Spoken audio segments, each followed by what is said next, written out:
So please welcome Robin Sawyer.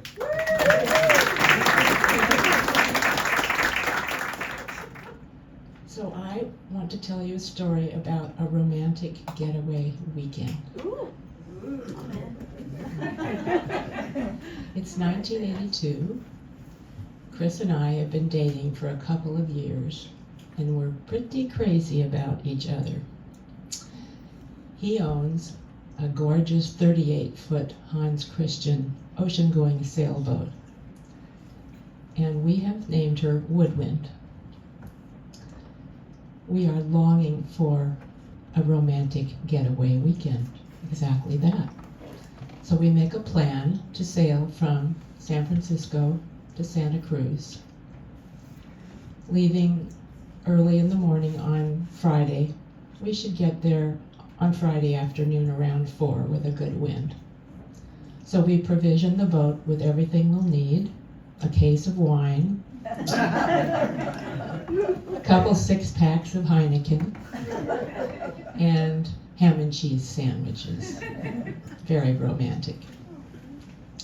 Early Friday morning, we sail out under the Golden Gate Bridge on an outgoing tide, and we turn south.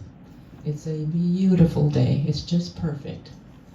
The winds are light, the weather's good, everything is just perfect, and off we go. And about halfway on our way to Santa Cruz, the winds suddenly die, like nada, not a puff. Okay, well, that wasn't part of our plan, but you know, the winds will come back up, right? They always do. So we drift along for a while, and there is no wind, literally nothing. And so Chris says, you know, we're never going to get to Santa Cruz by the end of the day if I don't turn on the engine. So he turned on the engine.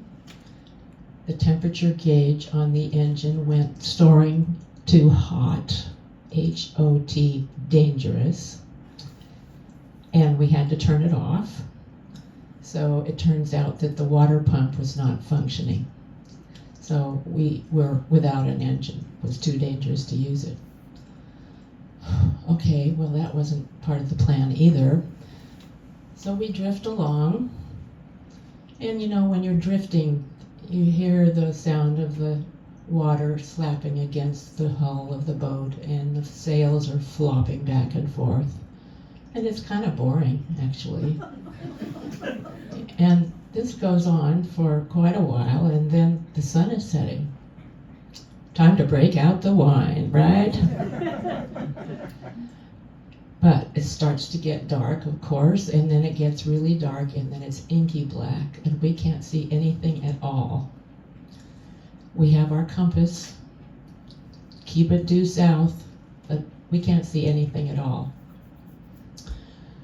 We're drifting with the usual sounds of the water slapping against the boat and the sails going back and forth. And about 1 o'clock in the morning, we're really tired. And so we start to spell each other.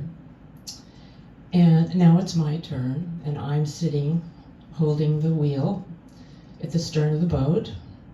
I'm about 5 feet above the water below. And I hear something breathing behind me.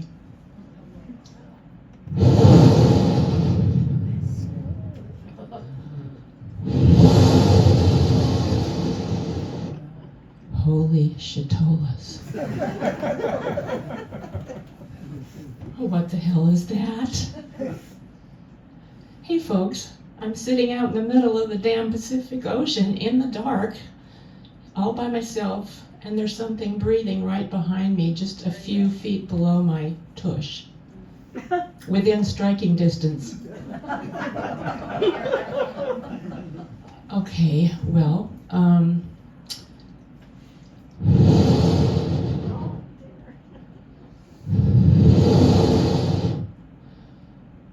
what if it's a whale? A whale could turn the boat over. But maybe it's just porpoises. Please, God. Please, please. Could it be just porpoises? So then it's silence for another several hours. And around 4, I'd say it was around 4, I heard the sound, an ominous sound, off the port side of waves crashing against the rocks.